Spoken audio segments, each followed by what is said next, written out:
শরীফ ওসমান হাদির পরিবারের পক্ষ থেকে বক্তব্য রাখবেন ইনকিলাব মঞ্চের সদস্য সচিব আব্দুল্লাহ আল জাবের। আসসালামু আলাইকুম।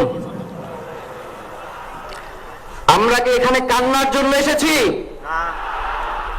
আমরা এখানে কিসের জন্য এসেছি? আমার ভাইয়ের রক্তের বদলা নেওয়ার জন্য আজকে আমরা এই জানাজায় দাঁড়িয়েছি। প্রিয় ভাইয়েরা, আজকে কবি নজরুলের যে বিদ্রোহী দুটো লাইন, যাকে ওসমান হাদি তার আদর্শ মনে করত, আমি চিরবিদ্রোহী বীর, বিশ্ব ছড়ায় উঠে আছি একা, চির উন্নত শির। প্রিয় ভাইয়েরা, আপনারা জানেন শরীফ ওসমান হাদিকে এক সপ্তাহ 168 ঘন্টা আগে গুলি করা হয়েছে। এখন পর্যন্ত কি তার খুনিকে গ্রেফতার করা হয়েছে? সরকারের পক্ষ থেকে এখন পর্যন্ত কি খুনিকে গ্রেফতারের ব্যাপারে আপনাদেরকে আশ্বস্ত করা হয়েছে? তারা কি এখন পর্যন্ত আমাদেরকে জানিয়েছে যে খুনি কোন জায়গায় রয়েছে? আমরা স্পষ্ট মনে করছি যে এখানে খুনি একজন নয়, এখানে পুরো একটা খুনি চক্র কাজ করেছে। আমরা ইনকিলাব মঞ্চ এবং তার পরিবারের পক্ষ থেকে আপনাদেরকে জানিয়ে দিতে চাই, খুনি, খুনের পরিকল্পনাকারী, খুনের সহায়তাকারী এবং পুরো খুনি চক্রকে বিচারের আওতায় নিয়ে আসতে হবে এবং আগামী 24 ঘন্টার মধ্যে স্বরাষ্ট্র উপদেষ্টা এবং সহকারী উপদেষ্টা খোদাবক্স তাদেরকে জনতার সম্মুখে এসে তারা এই খুনের ব্যাপারে গত এক সপ্তাহ ধরে কি পদক্ষেপ নিয়েছে তা জনসম্মুখে জানাতে হবে। যদি তারা জানাতে না পারে তাহলে তাদেরকে পদত্যাগের জন্য প্রস্তুত থাকতে হবে। আমরা ইনকিলাব মঞ্চ কোনোভাবে এই শরীফ ওসমান হাদির রক্তকে বৃথা যেতে দেব না। আমরা ঘোষণা করতে চাই, শরীফ ওসমান হাদির রক্তের মধ্য দিয়ে বাংলাদেশ ইনসাফ কায়েম হবে। আপনাদেরকে তিনি বারংবার বলেছেন, বাংলাদেশের স্বাধীনতা, সার্বভৌমত্ব রক্ষা এবং ইনসাফের লড়াইয়ের জন্য আমাদেরকে যদি জীবন দিয়ে দিতে হয় আমরা জীবন দিয়ে দেব, তবু ইনসাফের লড়াই ছাড়বো না। সুতরাং প্রিয় বন্ধুগণ, আমাদেরকে ইনসাফের লড়াই লড়তেই হবে। আপনারা রাজি আছেন কিনা?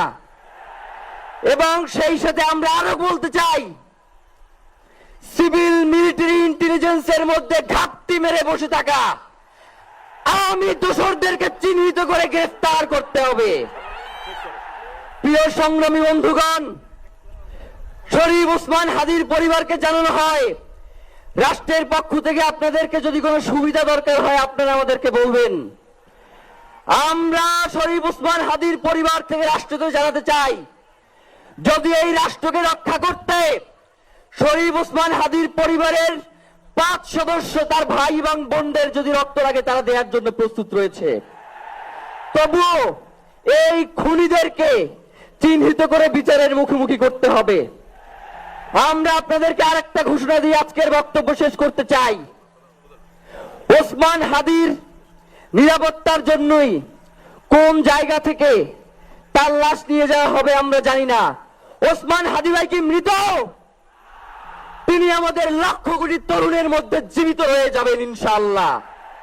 আপনাদেরকে জানিয়ে দিতে চাই, কোন ধরনের সহিংসতা ছাড়া আমরা যেহেতু ওসমান হাদির লাশকে আমরা জাতীয় কবি কাজী নজরুলের পাশে দাফন করার ব্যবস্থা করতেছি, আপনারা সবাই এই প্রোগ্রাম শেষে জনতা মিছিল নিয়ে শাহবাগে চলে যাবেন। আমরা ওখানে গিয়ে আপনাদের সাথে দাফনের পরে কথা বলবো।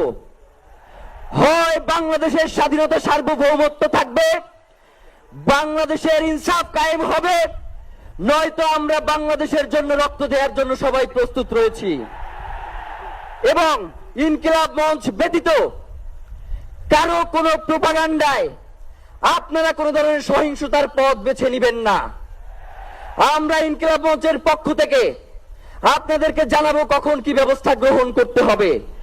আপনাদের সকলকে, এই লক্ষ লক্ষ মানুষকে, আজকে শরীফ ওসমান হাদির জন্য যারা এসেছেন, শহীদ শরীফ ওসমান হাদি, তাকে আমরা সবাই দোয়া করব এবং তার যেই লড়াইয়ের পথ, তার যেই সাংস্কৃতিক আন্দোলন, তার যেই আধিপত্যবাদের বিরুদ্ধে লড়াই, আমরা সকলে সেটাকে একসাথে প্রতিহত করব।